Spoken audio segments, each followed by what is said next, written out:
Check करा. Sir.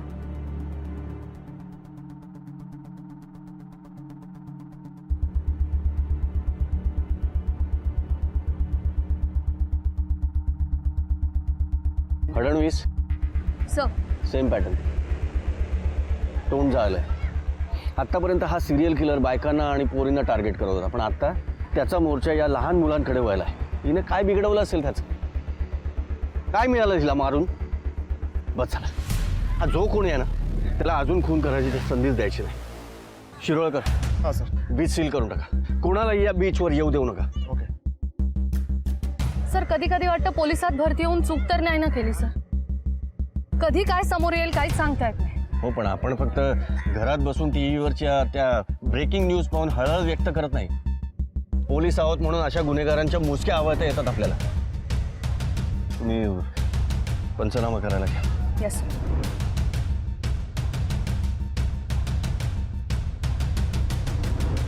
नमस्कार, मी Abhijit Khandekar. City crime विशेष शृंखलेमध्ये तुम्हा सगळ्यांचं स्वागत करतो. आपण पाहत आहात क्रिमिनल्स, चाहूल गुन्हेगारांची. ज्या वेळेला तुमची परिस्थिती हलाखीची असते आणि त्या परिस्थितीतून बाहेर पडण्याचा तुम्ही प्रयत्न करत असता, खरं तर त्याच वेळेला तुम्ही सगळ्यात जास्त सावध असायला हवं. नाहीतर तुमच्या मानसिकतेवर आघात झाला म्हणूनच समजा. आणि मग अशा विचित्र मानसिकतेतून गुन्हे सुद्धा विचित्रच घडतात. अलिबाग सारख्या प्रसिद्ध पर्यटन स्थळीही एक विचित्र गुन्ह्यांची साखळी भीतीदायक वातावरण तयार करत होती. आणि याच केसमुळे पर्यटक काही काळ अलिबागला जायला घाबरत होते. कारणही तसंच होतं. अवघ्या 72 तासात पोलिसांना 7 ते 8 मृतदेह मिळाले होते, ज्यांची तोंड आणि हात पूर्णपणे जाळलेले होते. त्यामुळे मृतांची ओळख पटवणं देखील पोलिसांना कठीण जात होतं. एका विचित्र केसला सॉल्व्ह करण्यासाठी पोलिसांनी दिवस रात्र एक करून तपास सुरू केला आणि समोर आलं ते सुद्धा भयानक होतं. काही सापडलं? No sir. सगळ्या विक्टिम्सचं तोंड जाळल्यामुळे त्यांची ओळख पटवता येत नाही सर. सर त्यांना ट्रेस करणं खूप अवघड आहे. सर, आणि डेड बॉडीजच्या आजूबाजूला कुठलाही क्लू मिळाला नाही. त्यामुळे ते विक्टिम्स लोकल्स आहेत का पर्यटक हे सांगणं जरा कठीण जातं. फडणवीस, तुम्ही अलिबागमधल्या सगळ्या पोलीस चौकीत या डेड बॉडीची डिटेल शेअर करा. शिरोळकर, तुम्ही सगळे हॉटेल चेक करा. काही क्लू सापडतो का बघा. हा जो कोण गुन्हे करतोय तो लवकरात लवकर आपल्या ताब्यात असायला हवा. Yes sir. येस.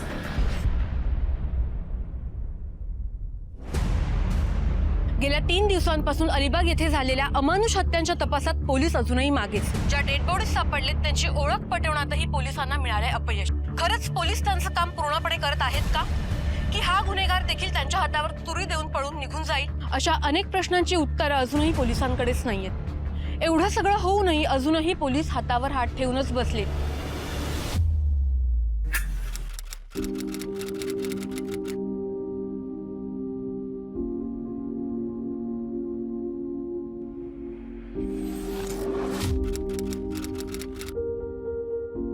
काय गे, काय करतेस?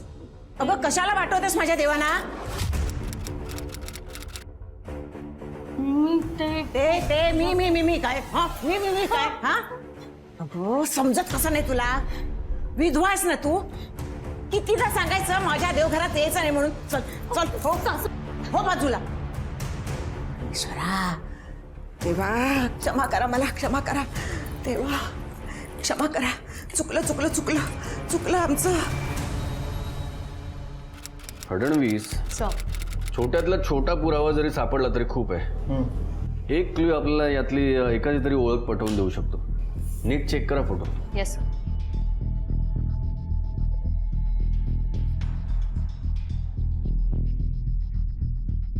सर हे बघा, हिच्या हातावर टॅटू आहे. हो, याकडे लक्षच गेलं नाही. सर हा टॅटू आपण ट्रेस केला तर? सर, पण आजकाल टॅटू सगळेच करतात. सध्याचा ट्रेंडच आहे. अलिबागमध्ये जितके टॅटू आर्टिस्ट आहेत त्या सगळ्यांची चौकशी करा. आपल्याला नक्कीच काहीतरी लीड सापडेल. Yes sir. येस.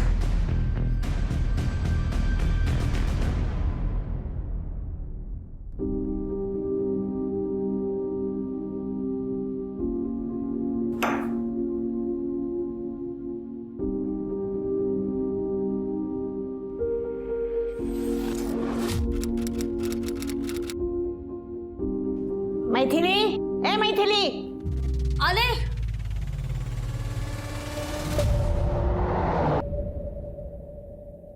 अरे दादा इथे आसपास कोणी टॅटो काढणार आहे का? हां इकडे या गल्लीत सुरेश म्हणून आहे. थँक्यू.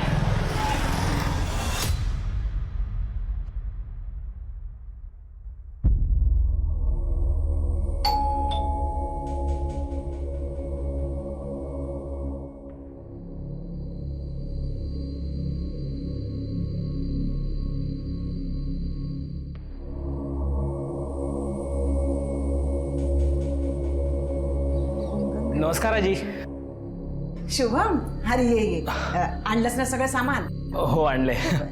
काय काय त्याच्या तोंडाकडे काय बघत बसली आहेस? अगं पिशव्या घे ना त्याच्या हातून. आजी आजी मी ठेवतो. सगळं सांगायला पाहिजे हिला. परमेश्वरा शिव शिव शिव शिव शिव. यात भाज्या आहेत आणि याच्यात साखर डाळ आणि चहा. हा माझा नंबर आहे. काही लागलं तर सांगा, येतो. आजी येतो मी.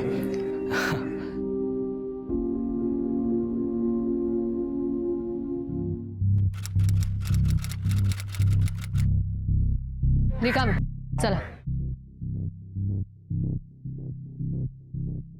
हो मॅडम, हा टॅटू तर मीच काढलेला आहे. 15 ते 20 दिवस झाले असतील. कस्टमर कोण होती आठवतंय? तिचे डिटेल्स आहेत तुमच्याकडे? त्या मॅडम ख्रिश्चन होतं, मला चांगलं आठवतंय. अजून काही डिटेल्स आहेत तुमच्याकडे? म्हणजे बोलता बोलता त्यांनी सांगितलं असेल तुम्हाला, काय आठवतंय? तसं काय खास नाही, पण त्या दिवशी ते आले होते तेव्हा. चला आपण टॅटू काढूया.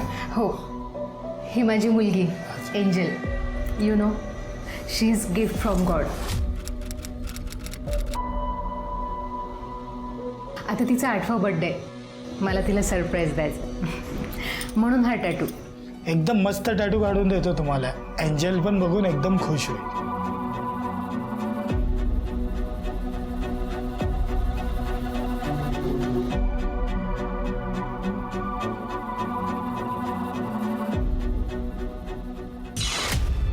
ठीक आहे, आत्ता आम्हाला त्यांचे डिटेल्स आहेत. हो मॅडम.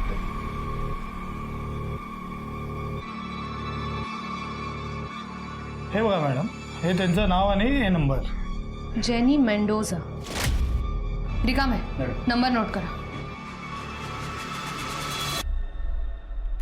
शिरोळकर, गेल्या 5-6 दिवसात अलिबागमधले जितके हॉटेल आहेत त्या हॉटेलमधून कोणी टुरिस्ट गायब झाले का ते जरा चेक करा.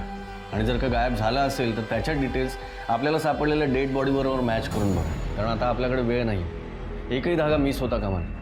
अजून जर का एक डेड बॉडी आपल्याला सापडली तर आपल्याला आपलीच लाज वाटेल. So quick. येस. अजून एक महत्त्वाचं, आपल्याला ज्या मुलीची डेड बॉडी सापडली आहे तिच्या डिटेल्स सगळ्या शाळेमध्ये फॉरवर्ड करा. आणि आजूबाजूच्या पोलीस स्टेशनमधून गेल्या महिन्यातल्या सगळ्या मिसिंग कंप्लेंटच्या डिटेल्स घेऊन या. Okay sir.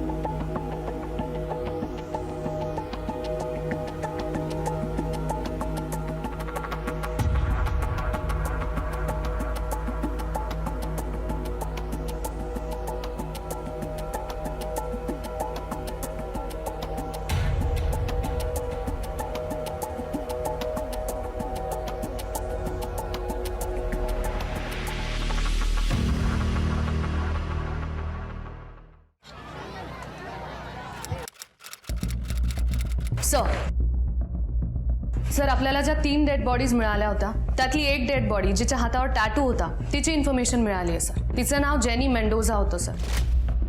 बॉबी नावाचा एक टॅटू आर्टिस्ट आहे अलिबागमध्ये.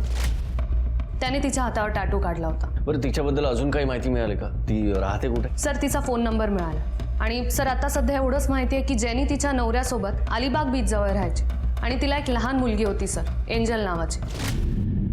बरं, या जेनीबद्दल अजून माहिती काढा. माहिती मिळाल्यानंतर आपल्याला रीतसर जाऊन तिच्या घरी चौकशी करावी लागेल. फडणवीस 3 दिवस झाले मर्डर होऊन.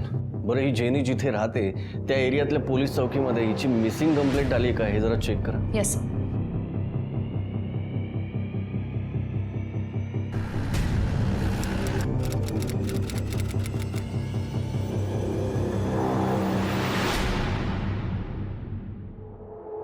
मैथिलीच्या जीवनात एक वेगळा बदल घडत होता. आपल्या जवळचा माणूस गमावल्यामुळे मैथिलीला आता एका सोबतीची गरज होती. पण अजूनही आपल्या समाजात अशा सोबतीला वेगळ्याच नजरेनं पाहिलं जातं. एका बाजूला मैथिली नव्या दिशेनं आयुष्य सुरू करायला बघत होती आणि दुसरीकडे पोलिसांचे अथक प्रयत्न सुरू होते. एका छोट्याशा लीडला फॉलो करत पोलीस जेनीच्या घरी पोहोचले आणि जे समोर आलं ते हेच सांगणारं होतं की कोणावरही विश्वास ठेवण्याच्या आधी किमान 10 वेळा तरी विचार करावा.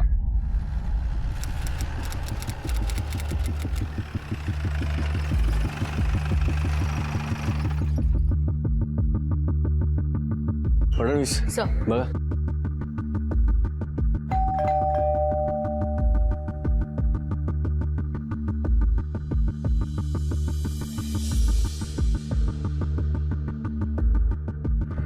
सर, बहुतेक दरवाजा लॉक्ड आहे. वाटतं घरात कोणीच नाहीये.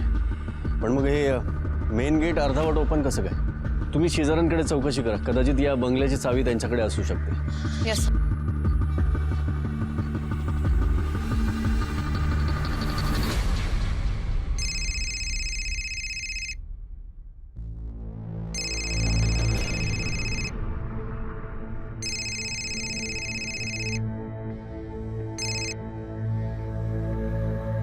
हॅलो. काल तुम्ही माझ्या मेसेजला उत्तर नाही दिलं. पाहिला पण लवकर झोपले. मग म्हटलं सकाळी करावा, कामात अडकले. बरं, म्हणजे मी मेसेज केला तर काही प्रॉब्लेम नाही ना? नाही म्हणजे आहे पण. हो, डिप्लोमॅटिक आन्सर आवडलं मला. बरं, एक विचारू? म्हणजे तुम्ही अशा मायूस का असता? म्हणजे कोणात मिक्स होत नाही? नाही तसं काही नाही. जर का मी तुमचा फ्रेंड असेल ना तर तुम्ही माझ्याशी सगळं शेअर करू शकाल. भेटायचं का?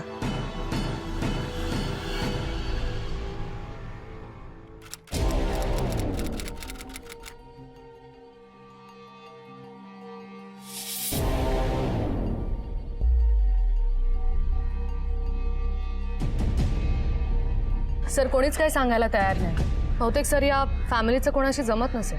रिकामे.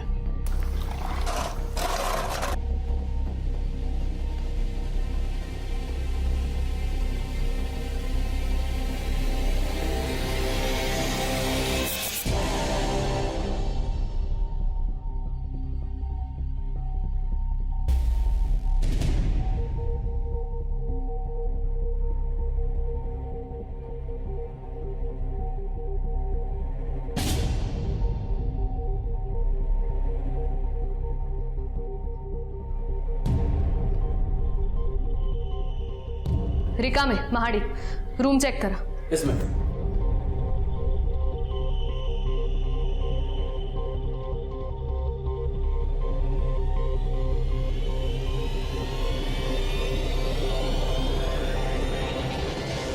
सर.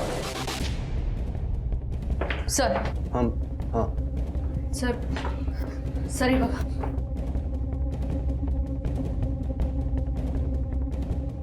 सर, घर सुद्धा अस्ताव्यस्त आहे. सर, मला वाटतं चोर घरात घुसले असतील, फॅमिलीने त्यांना विरोध केला असेल आणि म्हणून त्यांना मारलं असेल. नाही, हे सिरियल किलरचंच काम आहे. हे जर सिरियल किलरचं काम आहे तर मग बॉडीज बीचवर का नेऊन टाकले असते? फॉरेन्सिक टीमला बोलवा. घर सील करून टाका. एकही पुरावा हातातून सुटता कामा नये. Yes sir. रिकामे.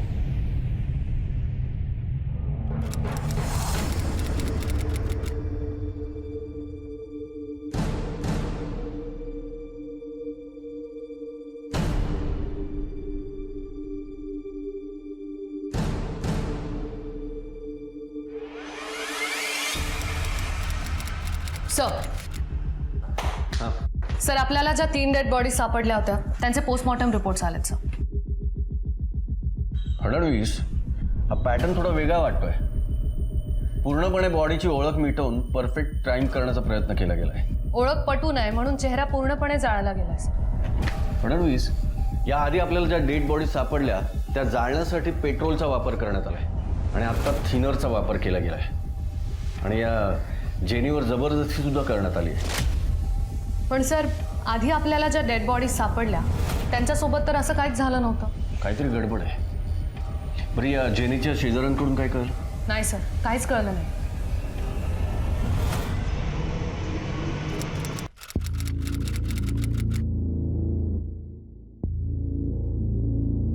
काय गे सकाळी सकाळी कुठे निघालीस भटकायला?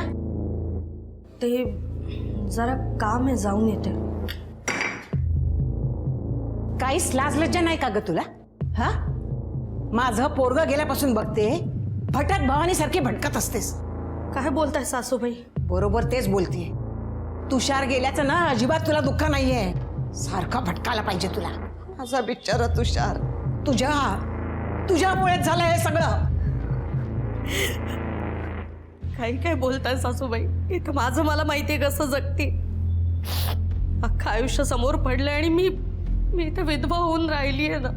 उपकार नाही केलेस. एवढंच जर काय ना तर चालती हो माझ्या घरातून.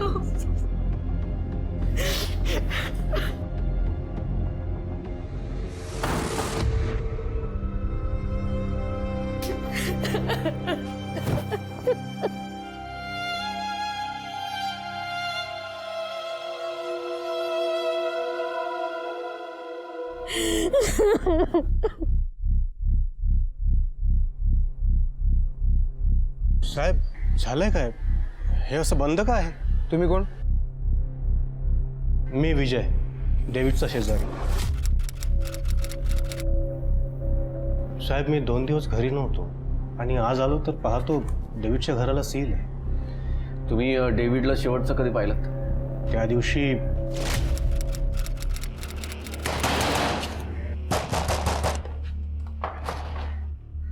नॉनसेन्स. काय झालंय? सकाळी सकाळी दरवाजे का वाजवतो? अरे सांगायचं ना, कार बाजूला केली असती मी, तुझ्या गेटच्या बाहेर लावलेली.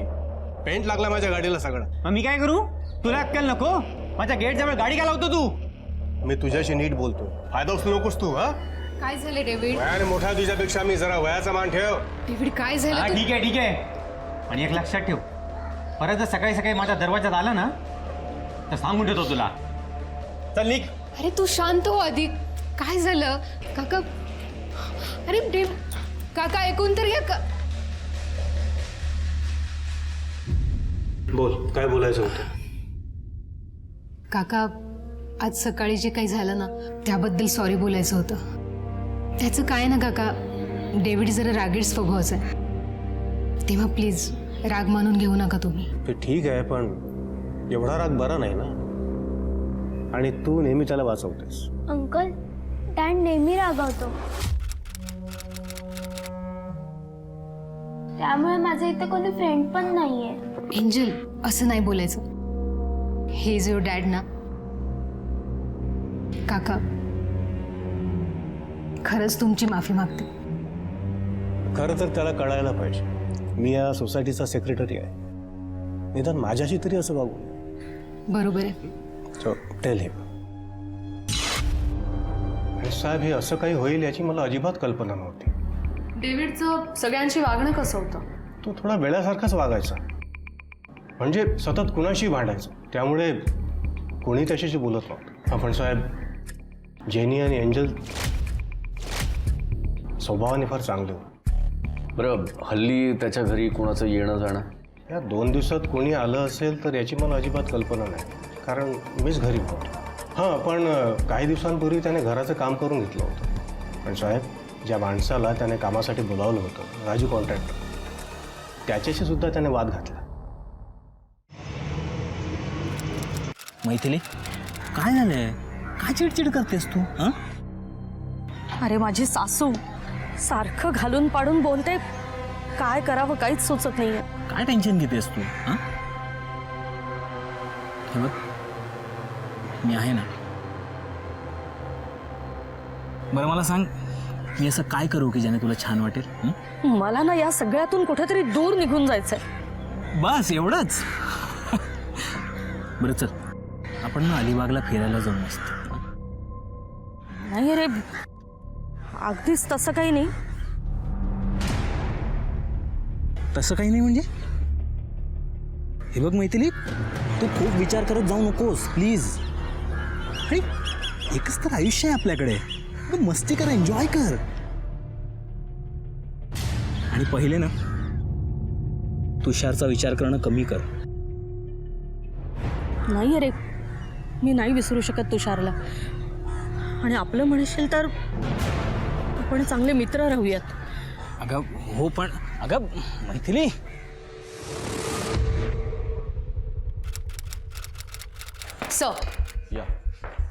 सर मी मेंडोझा फॅमिलीचे डिटेल्स क्रॉस चेक केले. जेनी, एंजल आणि डेव्हिड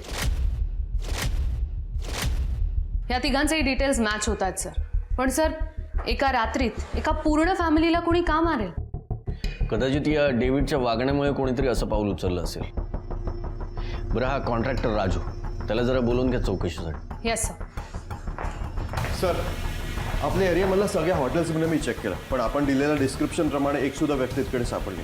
प्लस असे हॉटेल सुद्धा समोर आले जिकडे आयडी प्रूफ घेतल्याशिवाय रूम्स दिल्या जात. त्यामुळे खूप पुरावे मिस झाले सर. आपल्याला ज्या डेड बॉडीज सापडल्यात त्याच्या डिटेल्स व्हायरल करा. त्यांच्या अंगावरचे कपडे, दागिने, असली नकली सगळे, जन्म, खुणा, चप्पल वगैरे सगळ्या डिटेल्स शेअर करा आणि रिपोर्ट मॉनिटर करत राहा. ठीक आहे सर. जशी मेंडोझा फॅमिलीची ओळख पटली तशी या फॅमिलीची सुद्धा पटेल. येस.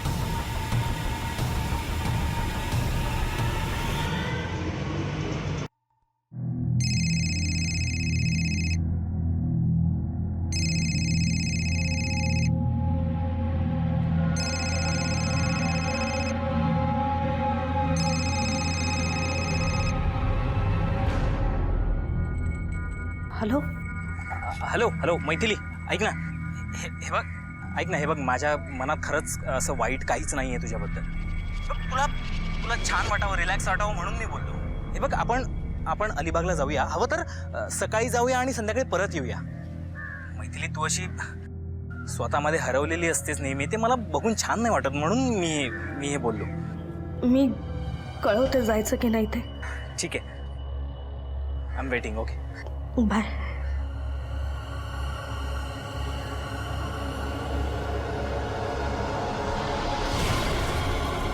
एका रात्रीत मेंडोझा फॅमिलीची हत्या करण्यात आली होती. मोटिव्ह अजूनही समोर आला नव्हता, पण पोलिसांना डेव्हिडच्या वागण्यामुळेच कदाचित कुणीतरी असं केलं असावं असा संशय होता. खरंच त्या गुन्हेगाराला एंजल सारख्या अत्यंत निष्पाप, निरागस मुलीला संपवताना काहीच वाटलं नसेल का? आणि या सगळ्यामध्ये त्या 8 वर्षाच्या चिमुरडीची काय चूक होती? मैथिली आपलं आयुष्य नव्यानं सुरू करण्याच्या विचारानं हरखून गेली होती. शुभम सोबत फिरायला निघाली होती, पण तिला आपल्या आयुष्यामध्ये पुढे काय वाढून ठेवलंय याची कल्पना देखील नव्हती.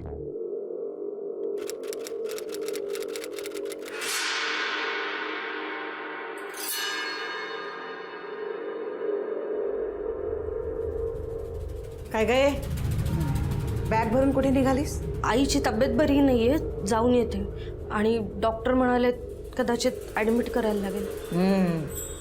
झाली का तुझ्या आईची नाटकं सुरू? काय काय चाललं असतं तुम्हा दोघींचं? तुला ना माहेरी जायला कारणच हवं असतं. जातेस तर जा, पण 2 दिवसात घरी परत यायचं, नाहीतर राह तिथेच कायमची.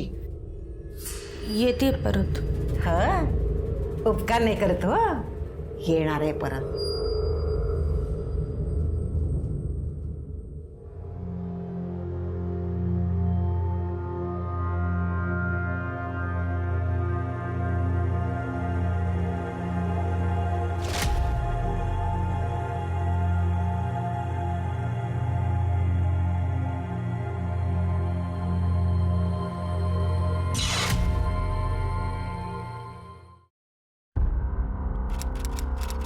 सर राजू.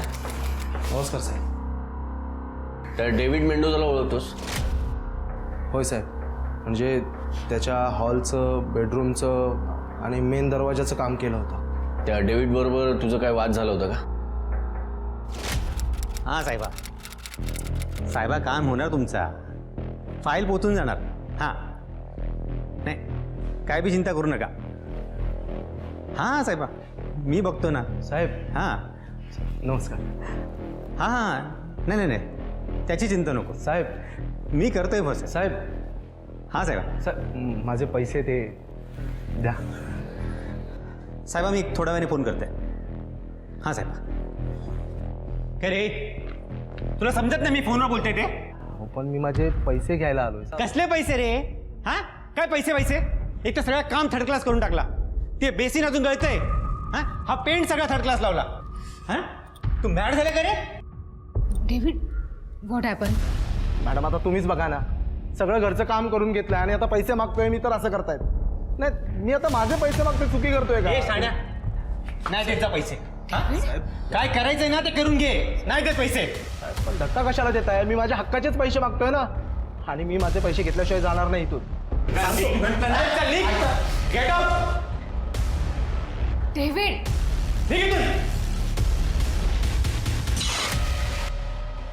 साहेब एवढंच नाही तर त्यांनी माझ्या कामगाराला सुद्धा मारलं होतं. का? तुझ्या कामगाराला का मारलं? त्या दिवशी डेव्हिडला सकाळी सकाळी कुठेतरी जायचं होतं, तर त्यांनी माझ्या कामगारांना सकाळीच बोलवलं आणि अगदी 7 वाजताच काम सुरू केलं. आणि मग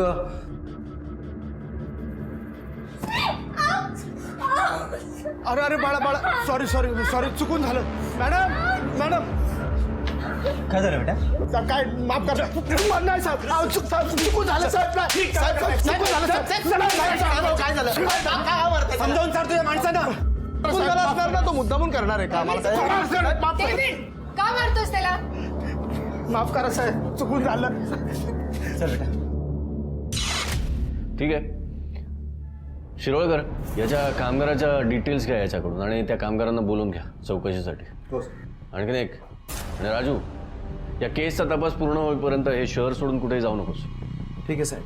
ये. सर मला नाही वाटत याने काय केलं असेल.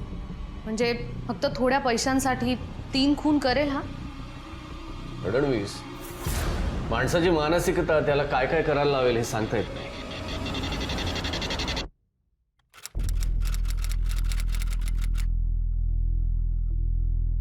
मैथिली अगं किती उशीर यार. अरे सासूबाईंचे नाटकं. ते जाऊ दे. बरं ऐक, एक प्रॉब्लेम झाला ॲक्च्युली. काय? अगं माझ्याजवळ ना जरा पैसे कमी आहेत. अरे काळजी करू नको, आणलेत मी बरोबर. ग्रेट. चल लवकर चल, गाडी नाक्यावर आलीच असेल. चल दे बॅग माझ्याकडे.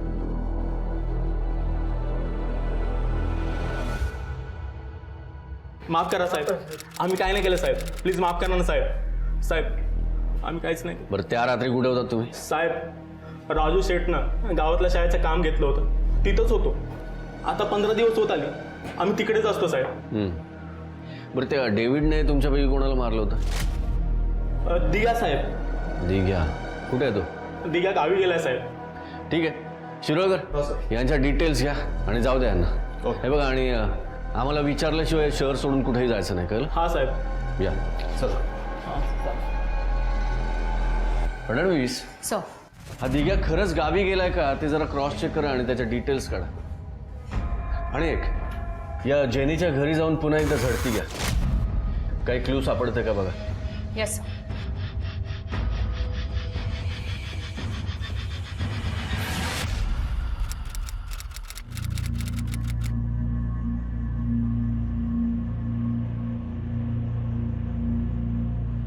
ए काय झालं इथे? चला निघा इथून, निघा.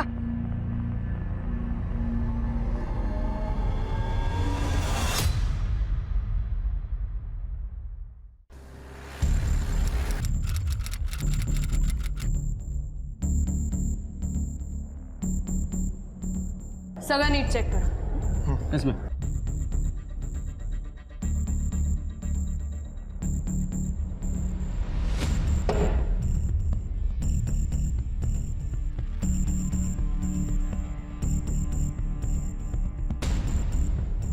मॅडम, हा सामान पडलं इकडे.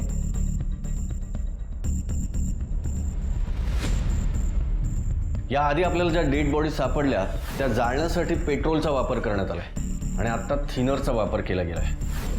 हे तर थिनर आहे. काय सापडलं? हे बघा.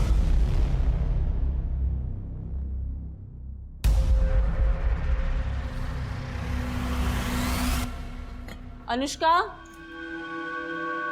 अनुष्का, जेवायला चल बाळा.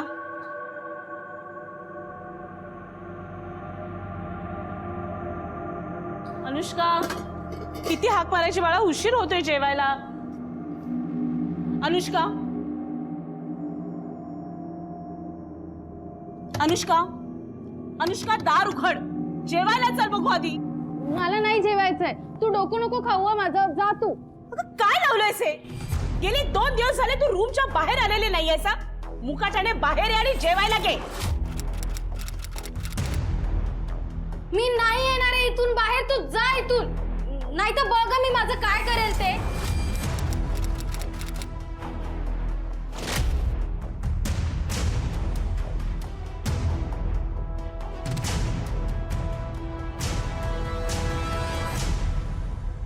कुठे आहेस तू? तू साईटवर का नाहीयेस? तुला माहिती आहे ना मी एकटी पडते म्हणून. तुझ्याशी बोलले नाही ना की बेचैन होते मी. कसलं प्लॅनिंग? अलिबागला जायचंय? कधी? डोंट लाय. मला माहिती तुम्हाला टाळतोयस म्हणून.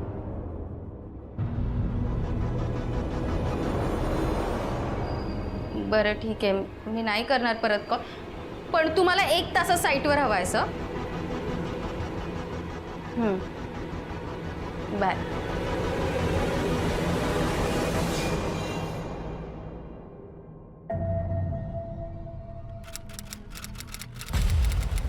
सर, जेनीच्या घरात ही थिनरची बॉटल सापडली. सर, बहुतेक हिचाच वापर करून तिघांचे चेहरे जाळले असते. आणि सर, दुसरा क्लू म्हणजे राजूने आपल्यापासून एक गोष्ट लपवली. कोणती? सर, त्याने जेनीच्या घरात प्लंबिंगचं काम सुद्धा केलं होतं. बाथरूम बेसिनमध्ये नवीन नळ बसवलेले होते सर. ओके, म्हणजे या मर्डर केसमध्ये नक्कीच त्याचा हात असणार. कॉल करा त्याला. Yes sir.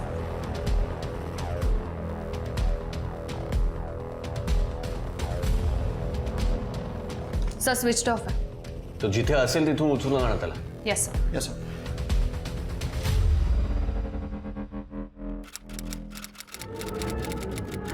मॅडम काय झालं? काही प्रॉब्लेम? मला चेकआउट करायचंय. हो पण तुमचं 2 दिवसाचं बुकिंग आहे. ते काय माहित नाही मला. मला आत्ताच चेकआउट करायचंय. हे तुमचे पैसे घ्या. अहो पण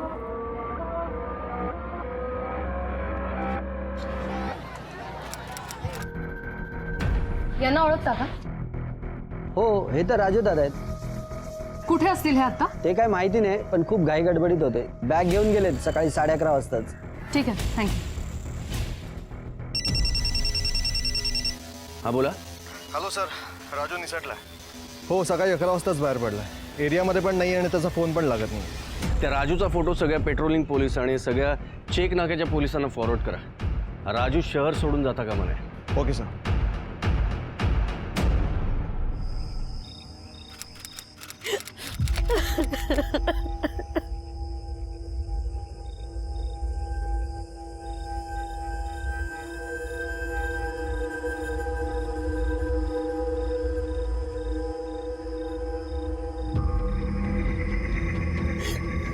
काय झालं मॅडम?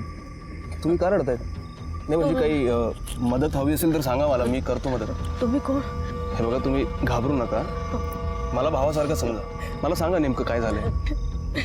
मुंबईवरून इकडे आले ओळखीच्या मुलाबरोबर.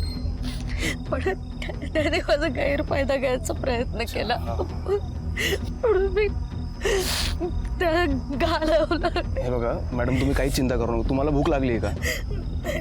मॅडम इथे एकटे बसू नका. रात्रीची वेळ आहे. चला उठा, मी तुमची बॅग घेतो. उठा, या मॅडम.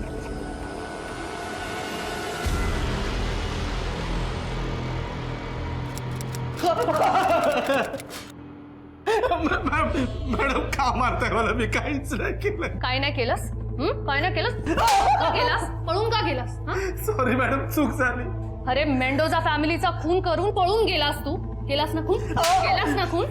नाही, शपथ सांगतो मॅडम, मी काहीच नाही केलंय. काही नाही केलं. त्या मेंडोजाच्या घरात जिनरचा कॅन सापडला, त्यावर तुझ्या हाताचे ठसे सापडले. आणि त्यांच्या घरात तू प्लंबिंगचं काम सुद्धा केलंयस. ही गोष्ट आमच्यापासून लपवून का ठेवलीस? तो थिनरचा कॅन माझाच असणार, कारण मी कलरचं काम घेतलं होतं ना त्याच्या घरी.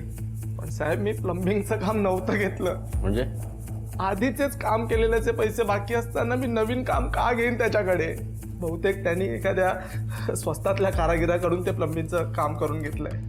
मग तू आता पळून कुठे गेला होतास? तुम्हीच सांगितलं होतं ना साहेब, मला सांगितल्याशिवाय कुठं जायचं नाही ते. मग का गेला होतास? मुंबईला मला एक मोठं काम मिळालं. पोटा पाण्यासाठी करावं लागतं ना साहेब. खरंच मी बाकी काही नाही केलंच. सर, राजू जर कल्प्रिट नाहीये तर मग हे सगळे खून कोणी केले असते? सर, हा राजू आपला शेवटची लीड होता. डिटेल्स व्हायरल करून सुद्धा आपल्याला काहीच फीडबॅक मिळाला नाही. सर, आणि तो मुंबईमध्ये पकडला गेला होता. त्याच्या सांगण्याप्रमाणे मी मुंबई पोलिसांना कॉन्टॅक्ट सुद्धा केला. तो खरं बोलतोय सर. सर, बीचवर अजून एक डेड बॉडी सापडली. काय? हो सर, पहिल्या डेड बॉडी प्रमाणे तिचं एक तोंड काढलं.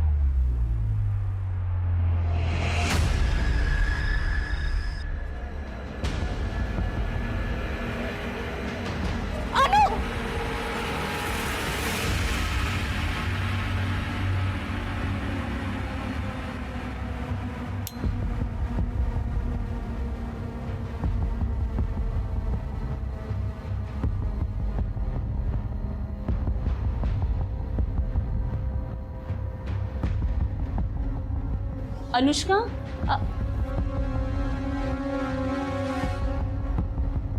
अनुष्का अनुष्का